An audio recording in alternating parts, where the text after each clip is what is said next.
Então o rei, vendo o sofrimento de um Brahmana, um sacerdote cego, ele arranca os próprios olhos e dá ao sacerdote para que ele possa enxergar.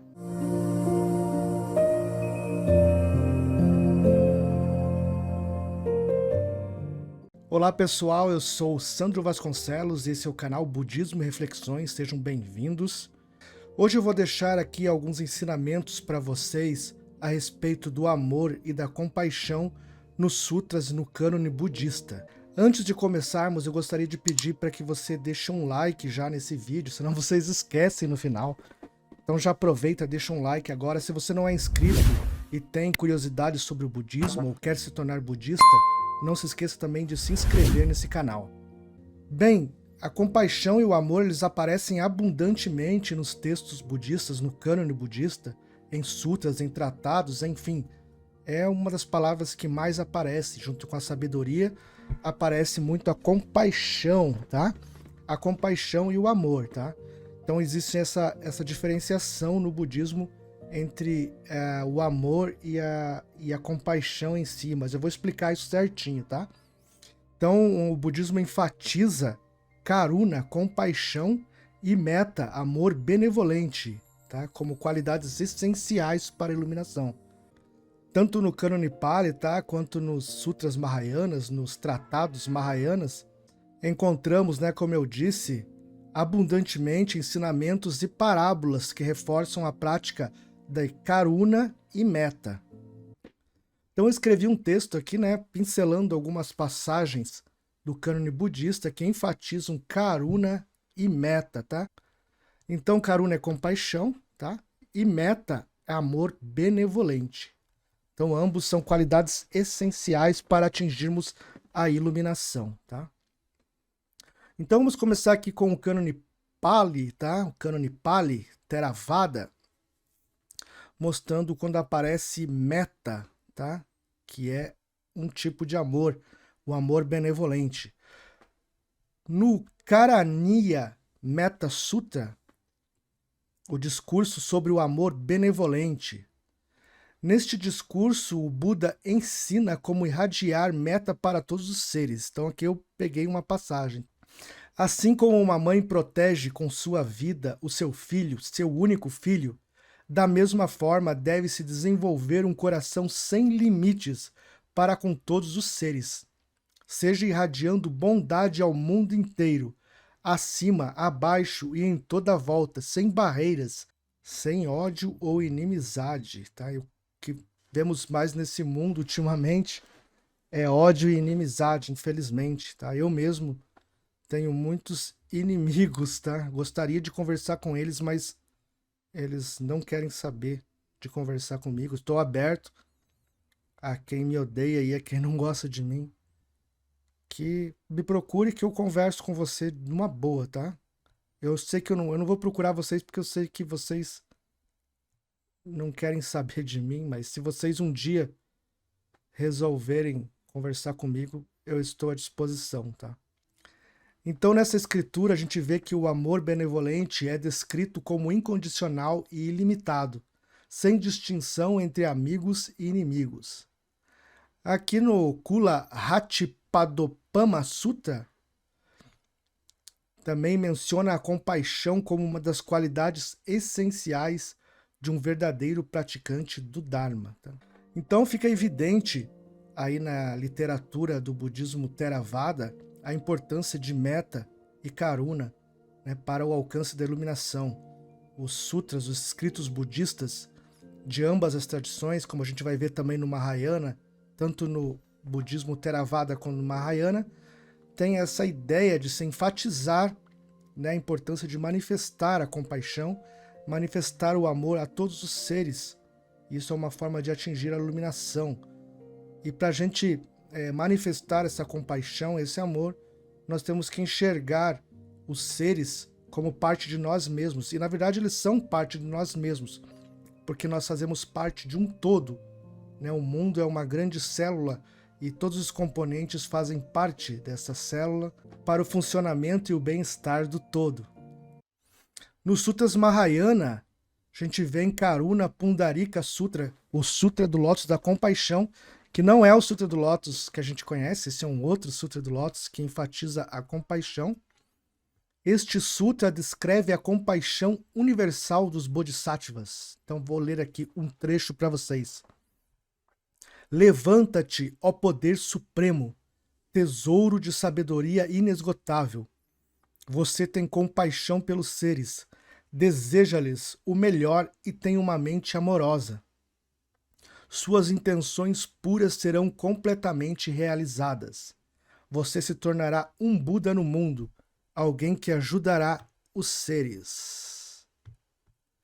Este sutra, ele reforça o ensinamento de compaixão imparcial, ou seja, uma compaixão que não distingue mérito ou status dos seres. No Avantasaka Sutra, a compaixão é mencionada muitas e muitas vezes, né? Também aqui pincelei um trecho para vocês. Qual é a morada dos seres iluminadores na preparação do caminho? Aqui os seres iluminadores desenvolvem 10 atitudes em relação a todos os seres vivos. Altruísmo, compaixão, desejo de trazer felicidade, desejo de proporcionar segurança, piedade, cuidado, proteção, identificação, considerá-los como professores, considerá-los como guias. Já explico essa passagem aqui, né, em relação a considerar os seres como guias, né, como mestres e professores. Já explico, tá? Aqui os seres iluminadores devem incentivar e estudar 10 coisas. Estudo e aprendizado, tranquilidade sem distrações, associação com os sábios, discurso gentil e agradável. Olha só. Tem muito discurso aí de ódio, né? Por aí que a gente vê, por pessoas que se dizem mestres, pessoas que se dizem pastores, padres, etc. Fala apropriada para a ocasião. Destemor. Destemor é um tipo de coragem, tá? É coragem, na verdade. Compreensão. Agir de acordo com os ensinamentos. Evitar tolice e ilusão. Estabilidade. Tem muita gente instável nesse mundo, né? Pessoas de lua que um dia são agradáveis e outros dias jogam pedras na gente, né? Qual é a razão para isso? Para fazer com que os seres iluminadores aumentem sua grande compaixão pelos seres sencientes e para que compreendam imediatamente qualquer ensinamento que ouçam, sem depender da instrução de outra pessoa. Aqui eu vou explicar aquela parte que diz para a gente considerar os seres como nossos mestres, tá? Pelo que o texto diz, os seres iluminadores devem considerar todos os seres vivos como professores e guias. Isso significa que os Bodhisattvas veem o ensinamento em todos os seres, aprendendo com suas experiências, sofrimentos e condições. Essa é uma visão comum no budismo Mahayana, onde se diz até mesmo que os desafios impostos pelos outros podem ser oportunidade de crescimento espiritual. A segunda parte do texto que eu li, ela complementa essa ideia ao listar qualidades que os Bodhisattvas devem cultivar para aprimorar sua compaixão e compreensão, sem depender apenas do ensino externo. Ou seja, o aprendizado vem tanto da sabedoria tradicional, estudo, tranquilidade, associação com os sábios, quanto da observação e da interação com todos os seres vivos, que são vistos também como fontes de ensinamento. Esse trecho expressa o compromisso infinito do Bodhisattva, que se dedica toda a sua prática ao bem de todos os seres. Vocês vão perceber no texto que eu vou ler aqui como, né, nós devemos agir em relação às pessoas que estão nos mundos dos sofrimentos, nos mundos do Sansara, tá? Para quem não conhece ainda essa ideia dos mundos do Sansara, dê uma lida, uma procurada.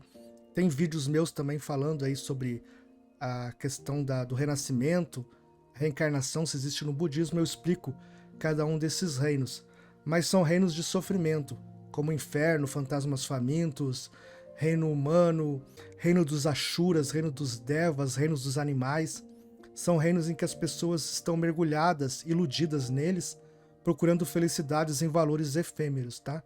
Então esse texto aqui que eu vou ler do Sutra do Lótus vai mostrar para você como deve ser o nosso sentimento em relação às pessoas que estão sofrendo nos mundos inferiores. Permanecendo nos 6 estados de existência, eles ficam entorpecidos em seus sentidos. Ficam imóveis nas visões baixas e sofrem dor após dor. Por esses sinto uma grande compaixão. Então o Bodhisattva ele tem interesse de retirar essas pessoas dos mundos do sofrimento e trazê-los aos mundos superiores, os mundos dos iluminados. Além dos escritos Mahayanas e Hinayanas, nós temos também os chamados Jatakas, que são histórias, parábolas com o Buda, tá? Uma espécie de analogias, de textos simbólicos que falam como deve ser a nossa relação em relação aos seres sencientes. Existem os Jatakas Hinayanas e os Jatakas Mahayanas. Eu escolhi aqui 2 trechos de Jatakas Mahayanas. Parábolas sobre compaixão, tá? Esse primeiro aqui, o Aryashuras Jatakamala, tá? O Vyagri Jataka, a história do príncipe Sattva. O Buda em uma vida passada, tá? Que não deve ser entendido como literal, sacrifica-se para alimentar um tigre faminto, uma tigresa, né, na verdade, que tinha tido filhotes e ela estava morrendo, e se ela morresse, os filhotes também iam morrer. Esse príncipe, né, Sattva, vendo isso, mostrando um altruísmo extremo de Bodhisattva, ele sacrifica sua própria vida para que a tigresa coma, né, sua própria carne. Então aí é claro que é uma hipérbole, né, um exagero, mas para focalizar, né, que você deve se doar aos seres sencientes. Vou ler aqui um trecho, né, dessa história, dessa Jataka. Apenas 2 coisas fazem com que as pessoas ignorem o sofrimento dos outros: o apego ao prazer e a incapacidade de oferecer ajuda. Mas se eu não consigo sentir prazer enquanto outro ser sofre e tenho o poder de ajudar, como poderia ignorá-lo? Aqui, muito interessante, né? Temos também a história do rei Shibi, tá? Aryashura Jatakamala, Shibi Jataka. O rei Shibi doa seus próprios olhos a um brahmane cego, representando a compaixão incondicional. Então o rei, vendo o sofrimento de um brahmane, um sacerdote cego, ele arranca os próprios olhos e dá ao sacerdote para que ele possa enxergar. É um texto bastante forte, né? Também uma hipérbole que fala da ideia de você sofrer junto àqueles que sofrem e poder se doar a eles. Eu vou ler aqui uma passagem desse conto, tá? Agora este rei, de acordo com sua inclinação para a caridade, havia mandado construir salas de esmolas, uma espécie de abrigos, em todas as partes da cidade, equipadas com todo tipo de utensílios, bens e grãos.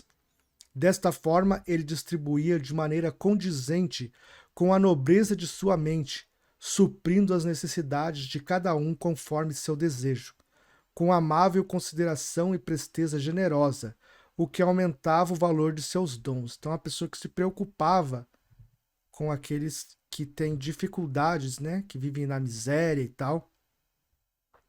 Ele concedia comida e bebida àqueles que precisavam delas.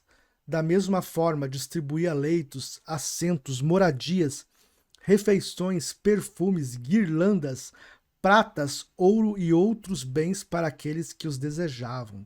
Então ele não era uma pessoa avarenta, era uma pessoa que tinha generosidade, né? Mão aberta, né? Ele ajudava as pessoas. Então a fama da sublime generosidade do rei se espalhou, e pessoas de diferentes regiões e partes do mundo foram até aquele país, com surpresa e alegria em seus corações. Então aqui a gente vê, né, aquele mesmo rei que depois disso doaria seus olhos a um brahmane, a um sacerdote cego, já era uma pessoa que vivia, né, fazendo o bem. E é interessante que depois que ele doa os olhos aos cegos, novos olhos nascem nele ele consegue ver muito mais do que ele via antes, né? Olhos espirituais, olhos naturais e espirituais que, digamos assim, são produzidos pelo seu bom karma de ter ajudado o Brahmani. Claro, isso não aconteceu de fato, não é histórico, é apenas uma analogia, né? Uma parábola, algo simbólico que representa que também quando a gente ajuda o próximo, karmas positivos aparecem para a nossa vida, né? Surgem em nossas vidas. Então a gente percebe que os ensinamentos do budismo sobre compaixão e amor benevolente aparecem de forma consistente em diferentes tradições. No cânone Pali, metta é ensinada como um caminho para a libertação. E nos Sutras Mahayana, Karuna é a motivação central dos Bodhisattvas. Aqui eu separei uma tabela mostrando a diferença entre metta e Karuna, tá? Tem diferenças sutis entre o amor benevolente, metta, e a compaixão, Karuna. Tá o aspecto aqui, o desejo central no metta é que os seres sejam felizes, tá? E Karuna, compaixão, que os seres sejam livres do sofrimento. A emoção base, amor universal, ternura no metta, e compaixão, empatia em Karuna. E o objeto, né, todos os seres sofredores ou não, né, merecem metta, e em Karuna a ênfase estão nos seres em sofrimento. Continue assistindo o nosso canal, tá? Eu estou separando aqui um vídeo para vocês, vou deixar aqui na tela, um vídeo bem especial que vai ajudar muito na sua caminhada budista, ou para quem é curioso aí no budismo, aumente o seu conhecimento sobre essa religião. Beleza? Muito obrigado, pessoal, por ter assistido. Um grande abraço e até a próxima.